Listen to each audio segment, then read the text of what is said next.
Whether we are there or not, ITSP Magazine still gets the best stories. Plenty of conferences and events spark our curiosity and allow us to start conversations with some of the world's brightest minds. In person or virtually, Sean Martin and Marco Ciappelli go on location and sit down with them at the intersection of technology, cybersecurity, and society.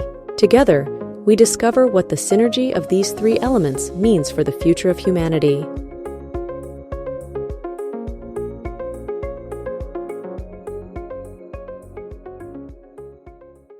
Shall we? That's it. We are. Marco? Well, we came all the way from LA for this. Shall we? I mean, what kind of question is that? Che domanda? What's the matter, you? What's the matter, you? We could go for a coffee rather than having a podcast. We need a coffee for sure. Yeah. I've only had 3 this morning. Oh, yeah, definitely. You're way behind. I know. So, it's an absolute pleasure to be here in Melbourne for Australia Cyber Con, hosted by AISA, and pleasure to meet you, Ivano. Thanks for having me. Pleasure to meet you guys. You're a busy person this week with a few sessions. Yeah, a few. Just that one now and 2 more coming tomorrow. But it's all great. I love it. It's all good. It's all good, and great to be in Australia and the APJ region. We're going to learn about some of the work that you do and some of the things you've been talking about this week. Perhaps a few words about what you're up to. The AUSCERT and some of the work that you're doing, and other things. Anything you want to highlight would be great. Of course, not a problem. So as I say, thanks for having me. So my name is Ivano Bongiovanni, as you can tell from my name and in my accent. I'm Italian, but been in Australia for a while now. I'm currently the general manager for AUSCERT, which is one of the Australian CERTs, Computer Emergency Response Teams. We're actually the second oldest CERT in the world after your CERT, the Carnegie Mellon one over in the US CERT. Been operating for 31 years. Now I cannot claim any bragging rights or anything because I've been in the role for 7 months only. So I have just joined, and it's been an amazing 7 months. You might not know, AUSCERT is closely associated with the University of Queensland over in Brisbane, so we're effectively part of UQ. And I also maintain an academic role as a senior lecturer in cybersecurity at UQ. So I got this interesting double role where I still get to do research, and part of what I'm talking tomorrow is based on my research, but I also have this task of managing the AUSCERT team and trying to see what's next for AUSCERT moving forward. Can I ask this question quickly? Do some of the students get to participate in AUSCERT? Do they get to be part of it, contribute to some of the research to what the team does? Yeah, AUSCERT is more like a standalone entity, if you want, within UQ. UQ has this big research center called UQ Cyber. So students typically participate in UQ Cyber. Having said that, we do have graduates that transition from the University of Queensland into AUSCERT and come and work for us. So it does happen. Obviously, the proximity with the university makes it a little bit easier to have access to talent, which is, as you know very well, especially in Australia, is a big issue these days. Yeah. So we say you're a busy guy here in these days, and tell us a little bit about the presentation that you're having here. Yeah, so I'm having 2 presentations tomorrow. One is a more traditional presentation, and the other one is a workshop. So in the presentation, I will be talking about a piece of research that I've done with my team at the University of Queensland on the factors that affect decision making in cybersecurity. The workshop will be more around data governance practices. So maybe I'll say a little bit about the first one and then about the second one as well. So the piece of research was conducted with 6 large organizations across different industries. And what we did, we interviewed 6 cyber professionals in each of those organizations. And we looked at people at the operational level, so your typical SOC analysts, at the tactical level, which is what we define, GRC space, so really risk and compliance and support to operations, and then at the strategic level, being that your CISO, your C-suite, board members, and so on. And what we asked them was to try and unpack when they make cybersecurity decisions at all of those levels, so from how do I configure my SIEM into how am I going to write my incident response policy, what are the contents that I'm going to put into it, into shall we take cyber insurance or not. Try to figure out what are the factors that drive those decisions. When you are in the moment where you and your team have to make the decision, what are you thinking of? Because we thought that if we were able to map all of that out, it would be a great reflection tool for decision makers in organizations to go, hey, I know what the evidence is telling me. Have I looked at all the different things that could impact my decision? Have I thought of everything before I made the decision? So the findings were quite interesting from that perspective, and tomorrow's presentation is going to be mainly about what those findings are. I'm going to guess money. Yeah, that's one of the big ones. Yeah, that's a good guess. Possibly so we actually identified 4 levels of impacts. What happens at the industry level as an impact? What happens at the organizational level? What happens at the team level? And what does happen at the individual level? So those are the 4 slices that we have identified. Certainly money is a big one. That's at the organizational level. At the industry level, probably stronger than that, and even more stronger, is regulations. Right? Yeah. So obviously, exactly. Compliance, we know that it's not perfect. It doesn't really drive performance, but at least we found out that it's a good first input for companies to do something, right, about their cybersecurity controls. And then there's other interesting factors that go down to the organizational level. I'm thinking of organizational culture. Are we risk averse or not? Down to the more individual level. So things such as access and exposure to fora, like for example AISA, so access to knowledge and being part of a group of professionals that work in the same profession has a strong impact in how people make decisions. Because obviously if you have heard somebody talk about something in their own experience, especially when you don't have other evidence to make your decision, you can probably rely on that, right? Yeah. And good or bad that can be, because in some cases it might lead to suboptimal decisions. But we thought that it's important to at least have an understanding that that's what happens in people's brain. And obviously then there's biases, because at the end of the day, we're all humans. We are all affected by our biases and how we make decisions, and we need to be conscious of those at least. So two questions for you on this. So, and we've heard referenced here in the last couple of days, FS-ISAC having a presence here, which ISACs and ISAOs are U.S. rooted initially. Are there extensions here from the U.S., and does Australia have their own info sharing orgs? Yeah, we do. So there's a lot of ISACs across Australia, across different industries. One example, for example, is in the higher education sector. I'm thinking of universities.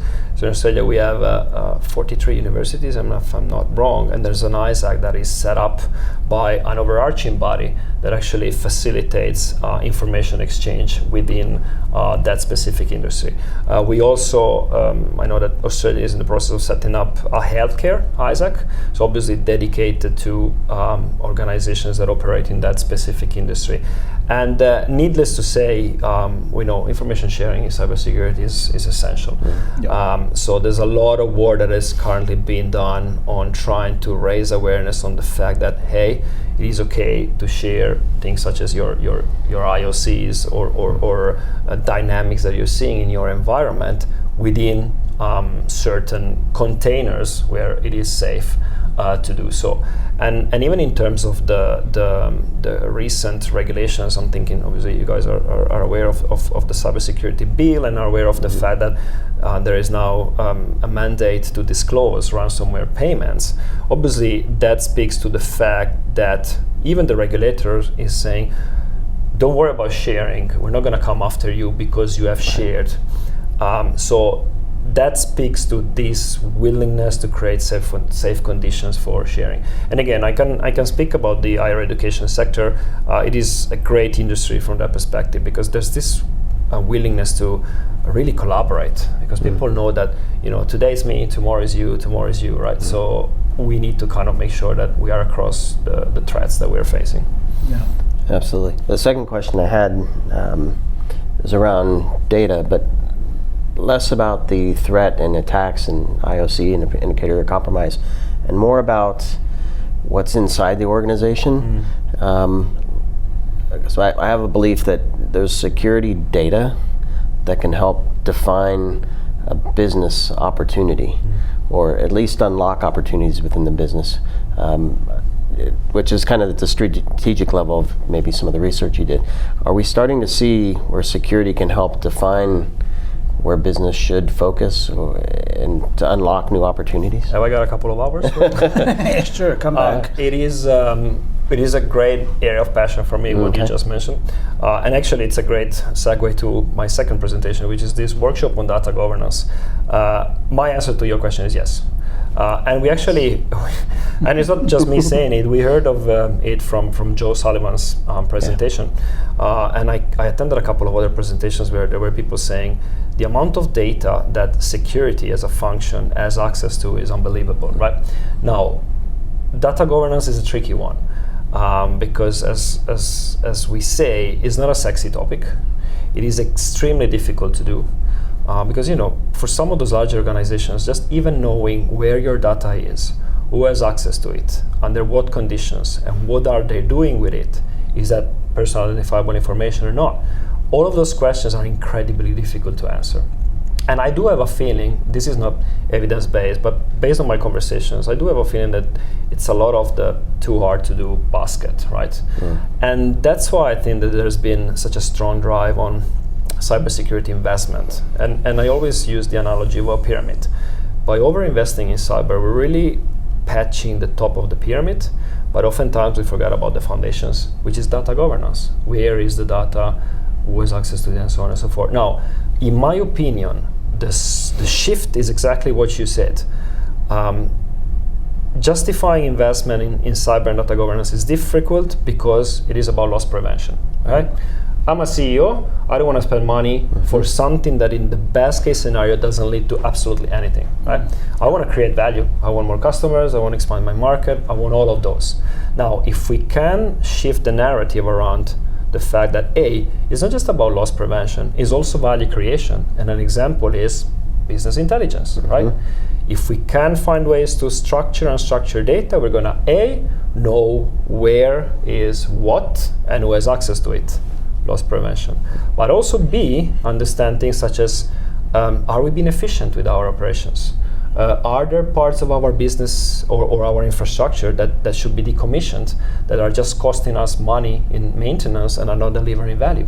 So all of those, I think, the second bit, I think, is a much stronger argument to go and knock at the door of the CFO and say, hey, I need investment in data governance, cybersecurity, call it as you want. I'm not a big fan of the concept of data governance because I think it's difficult to understand, but something along those lines. Right.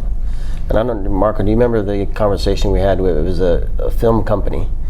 Oh, wow, yeah. It was a long time ago, but this was kind of the inspiration for me, where back in the day, the films would be captured and then physically transported from on location to production and then to post-production, all these things.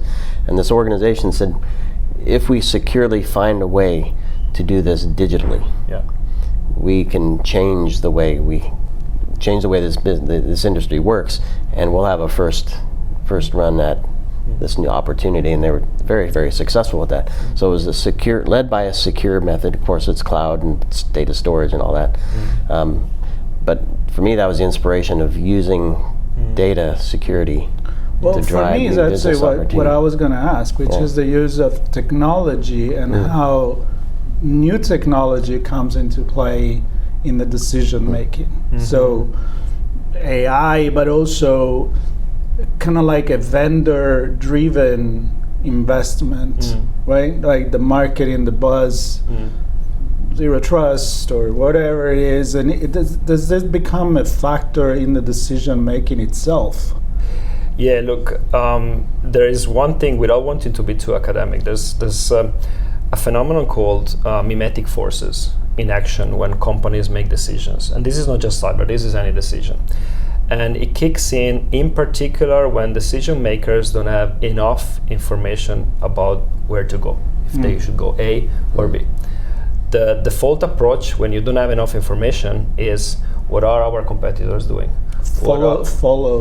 Exactly. Yeah, follow what everybody else is doing. And look, to be honest with you, in cybersecurity, considering how nascent our industry is compared to, say, HR, finance, marketing, whatever, it's quite understandable, right? So vendors obviously drive a lot of that, because one vendor has exposure to a number of other organizations. So they do know what the different organizations are doing. And they are actually able to replicate some of those things across the different organizations. So a lot of times companies approach vendors and ask the question, hey, what are you seeing in my industry? And what is best practices? The problem with cyber is that defining what best practice is incredibly challenging. And if that is missing, people just try to look at what everybody else is doing. Hopefully you can get a little bit higher than what the average is. But again, it's not perfect. It is what it is at this stage. And you mentioned two other, I'll call them service categories, HR and marketing. To me, those are two industries, whatever you want to call them, that have really dialed up. If we understand our employees really, really well, use all that data we have about them, we can keep them productive, we can keep them healthy, we can get the most out of them as a resource. Same for marketing. If we dial that up, we use all our sales and marketing data, we can get the best leads to the sales, to the renewals, and it's all data driven. So I have this view that security data exists where we can do that same kind of dial up. I don't know if executive teams are ready for that. Sounds like maybe they are. Well, I mean, there's more and more CDOs positions, being that chief data officer or chief digital officer, right, created. Now, there was a big drive a couple of years ago. It hasn't really been up to speed as much, and I don't really know why. But if you think about it, when you blend together loss prevention and value creation, as we said before, and just boil it down to, as you said, data, it makes a lot of sense to have a CDO that does a little bit of both. Now, you also don't want to half cook loss prevention and value creation. So, is there something that different parties need to do? So, you want to strengthen your loss prevention, well, you're going to give a task to the CEO and the CRO if you have a chief risk officer, right? Or somebody else in that type of role. It is still a lot of ongoing conversation, but I agree with you. At the end of the day, you boil it down to data, and then you decide where you want to go. Yeah. Anything that inspired you in these days that you were here? You say you saw Joe Sullivan. We got to talk to him. We're actually in the same hotel, so we get to run into him too. He's a great guy. We had him on the show a few times, and we know the story he went through. But we thought we heard some feedback of his presentation. I'm pretty sure everybody was excited about it. What do you think about it? I was very, very happy, and it was incredibly inspiring. So I shared that kind of feedback. I think he was able to show the power of storytelling. And I believe there is actually a couple of presentations on storytelling in cybersecurity, which is another interesting perspective that is not very common in the cyber industry. So incredibly inspiring. I kind of looked at, it was good for him to boil down his experience and then translate it in actions for people. And I saw a lot of people leaving the room really thinking about what they just taken part of, because it was incredibly powerful. And in general, this is a great conference. There's a lot going on, obviously, as all of these big conferences. I think speaking with people, everybody loves the networking side of it, where in 3 days you can really get to meet a lot of people, have exciting conversations. I finally managed to see people in person that I've never seen in my life, other than Zoom or Teams, right? Yeah, that's always a plus. It's great. Yeah. I haven't had a chance to ask this question yet, so I'm gonna give it to you first. Okay. And it's related to You're Joe. lucky. I'm lucky, I don't know. It's related to Joe's experience. We have a good friend, Tim Brown, who's also experienced some challenges in the U.S. in the CISO role. And the reason I'm going to ask you the question is because of the new cyber law with the reporting. Kind of gives a safe. It enters the idea that there's a safe space to share, right, as you described. So my question is, in Australia, and I don't know if you have a view outside of Australia, the role of the CISO. In the U.S., there's a lot of pressure, and now even some legal pressure as well. How do you see the CISO role in Australia in that regard? Well, as you probably know, we're always a little bit behind what happens in the US, so we try to play catch up. But what happens in the US is a reasonable predictor of what's going to happen over in Australia. Now, I was quite surprised, to be honest. One of the topics I've been working on is board members' liability in case of cybersecurity and data breaches. And as you probably know, I think it was March 2023, I believe, SEC proposed a piece of legislation that would actually closely connect board members' actions with potential liability in case of data breaches. Now, that law was pushed back; it didn't go through. There's still obviously, instances where there could be personal liability for board directors in case of a data breach, and the idea was more about having board members disclose what cybersecurity competencies and skills they have, because that's the assumption is that, well, if they do know something about cyber, investors are going to be a little bit more happy to invest in that specific company, because a data breach, might still happen, but you're going to have that top leadership buy-in that is very much necessary.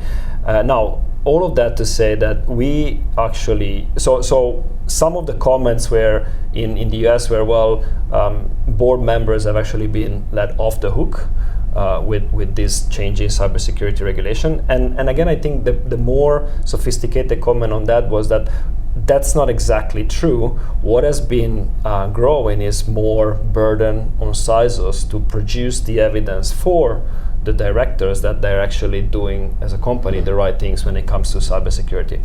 And in Australia, we're seeing the same dynamic. So it is a squeeze. It is a squeeze. And ASIC in Australia, the regulator in that case, it's the SEC equivalent, right? Yes, exactly.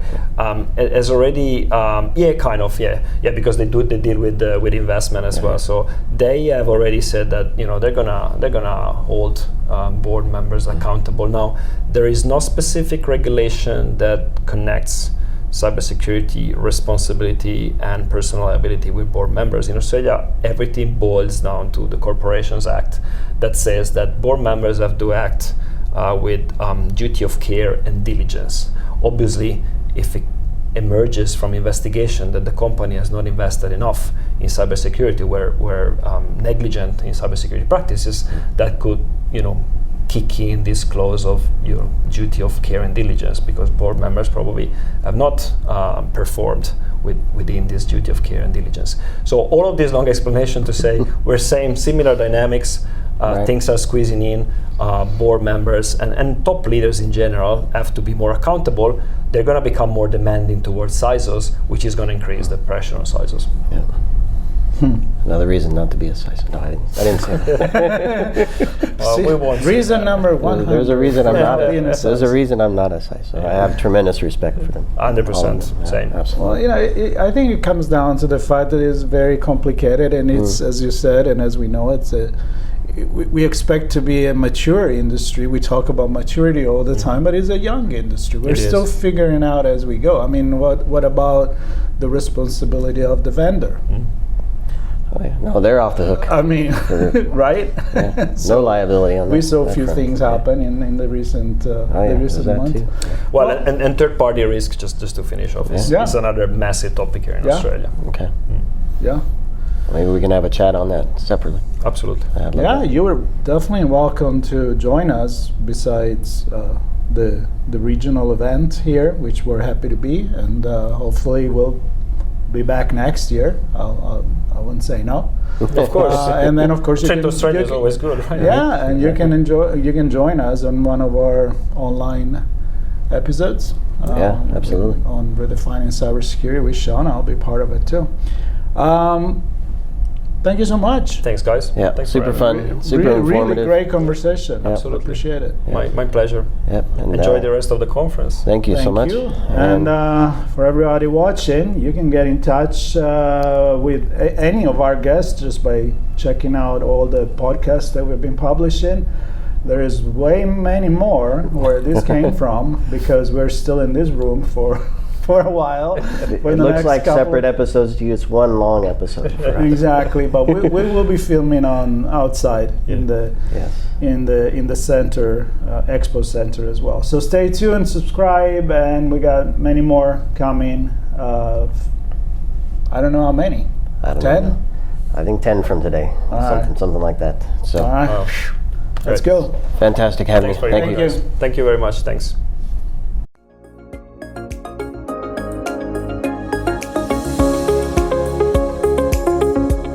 We hope you enjoyed this episode of Sean and Marco's on-location event coverage conversations. Please take a moment to give the show a good rating and leave a comment. Remember to share this podcast with your friends, family, and colleagues.